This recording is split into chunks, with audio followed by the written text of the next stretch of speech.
My friends, Avdiivka has fallen. GG, well played. My friends, it's just a matter of time before Avdiivka falls into Russian hands. For months, Ukraine sent its most elite forces to hold the city. And now all we hear are Russian battle cries all over Avdiivka. Враг усержен! Ура! Ура! Ура! Ура! Ура! Сила! Emotional damage. We all remember this beautiful article from Union. Russians will soon feel the results of Syrskyi's trip to Avdiivka. At exactly 7:32 a.m. on the 17th of February, pro-Ukrainian deep state UA confirmed that the Russian army completed the capture of Avdiivka. Is it just me or everything collapsed so fast? We haven't seen such a military debacle in a long time. In order to escape from the Avdiivka cauldron, we saw entire Ukrainian infantry units simply abandon their combat positions by foot, having to cross 5 kilometers in open terrain. I don't know what to say. Poor guys, honestly. They were just sacrificed because of the terrible decisions of their generals. To avoid detection, these mass movements out of the encirclement were mostly done at night. However, Russian artillery covered this entire sector anyway. And you can imagine the resulting effect of Russian firepower on these exposed columns. And regarding this sudden evacuation, General Tarnavsky wrote the following on his telegram. The exit of personnel from Avdiivka took place in accordance with the plan. We are winning! Yes, the most important units were withdrawn a couple of days ago already. But for all the others, all evidence rather points towards a sudden withdrawal and a run for your life type of vibe. He continues, nevertheless, at the final stage of the operation, under the pressure of the prevailing enemy forces, a number of Ukrainian servicemen were captured. We'll look at exactly how many later in the video. The cope is real though. The Institute of the Study of War claims that the potential capture of Avdiivka would not be operationally significant. Hear from Reuters. What do you mean Ukraine leaves part of Avdiivka? The city's gone. Then they say no strategic win for Russia. Come on, don't bullshit me. Even Wikipedia acknowledged the Russian victory. Hear from the New York Times. Avdiivka, longtime stronghold for Ukraine, falls to Russia. That's because everything we see here started in the early stages of the war in Donbass. On the 30th of July 2014, Ukrainian forces secured Avdiivka from pro-Russian separatists, and the fighting has been raging around the city ever since. On the 8th of February 2017, the famous separatist commander Givy was KIA during a major military operation against Avdiivka. He was very much liked by his men and he was known for his nerves of steel. И вот вы слышите, в данный момент работает град по нам.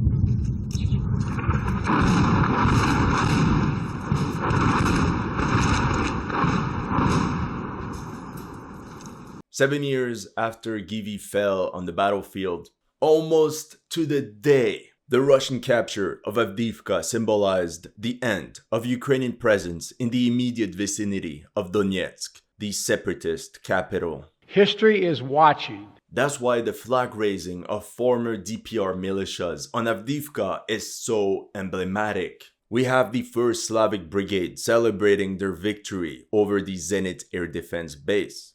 The troops of the Piatnashka Brigade raising their flag over the water pumping station. The drone operators of the Sparta Battalion harassing columns of Ukrainian soldiers retreating out of the city. And here you can see men of the 114th Brigade, originally known as the Vostok Brigade of the DPR, hoisting the banner of Russia over the Avdiivka coke plant. Personally, I was very disappointed by the loss of the coke plant. It was of vital importance for Ukraine. Welcome to History Legends, and here are the latest news of the Russo-Ukraine war. If you're new to this channel, make sure to like and subscribe. As you know, some of my Ukraine videos have been targeted with limited or no ads. So make sure to check out my Patreon or PayPal to keep the show running. Thank you to everyone that has already helped. And welcome to the headquarters. You all remember that was the front line in my last video. The Russian army was only a couple hundred meters away from completing the encirclement of Avdiivka.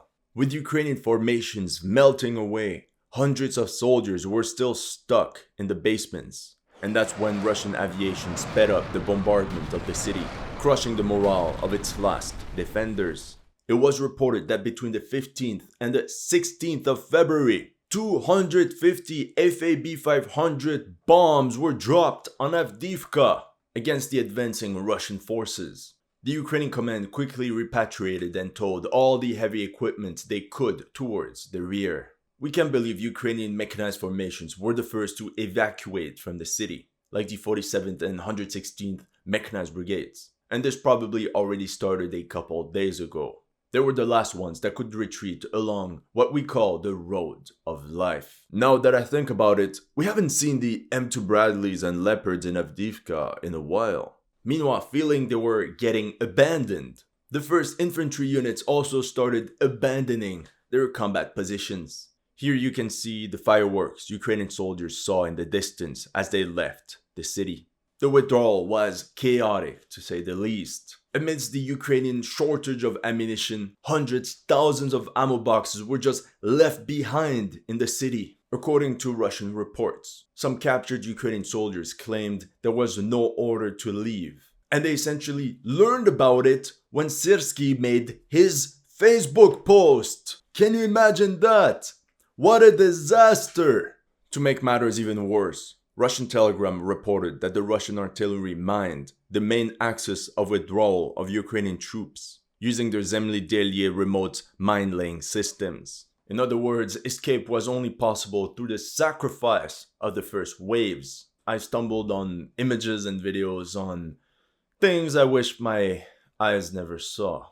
During the 15th and 16th of February, with every passing hour, the situation became more critical. Entire battalions melted away as platoons, squads, individual units started withdrawing on their own. Obviously, the task was easier for the troops already positioned near the citadel and at the rear. But the mission was almost impossible for the ones stationed near the contact line. Hundreds, maybe thousands of soldiers were essentially trapped and left to their own fate. Only the intervention of the 3rd Assault Brigade Azov saved the day.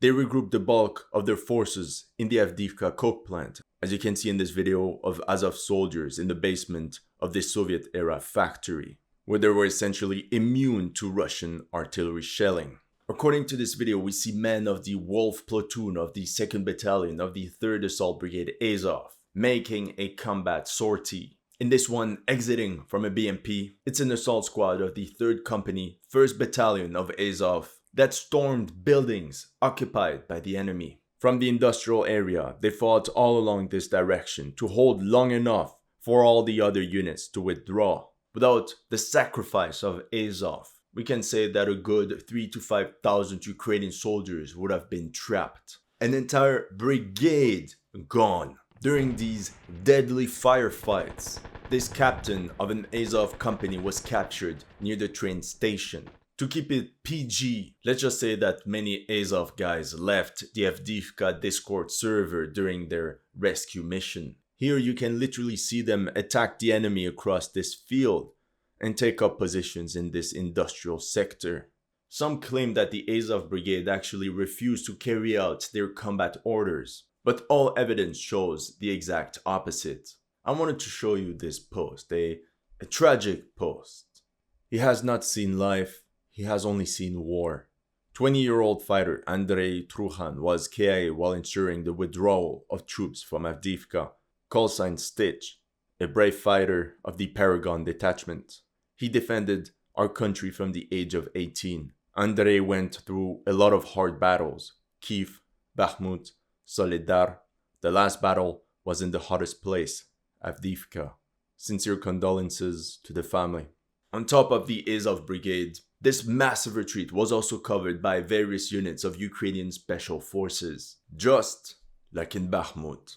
How many times is Ukraine going to go through the same pattern? You cannot wage a battle of attrition when the enemy has 5 times a numerical advantage. In the last hours all over the city, reports mentioned abandoned Ukrainian pockets of resistance, groups that had lost contact with their headquarters and that were now left on their own. We can believe a certain number were captured without even realizing what had happened. And that's when the Avdiivka cauldron quickly started collapsing on itself. Like a domino effect, one by one, Ukrainian positions fell to the advancing tide of Russian soldiers. On the 16th of February, assault detachments of the 35th Separate Guards Motor Rifle Brigade captured the railway station of Avdiivka. Here you can see the video they recorded to immortalize this victory.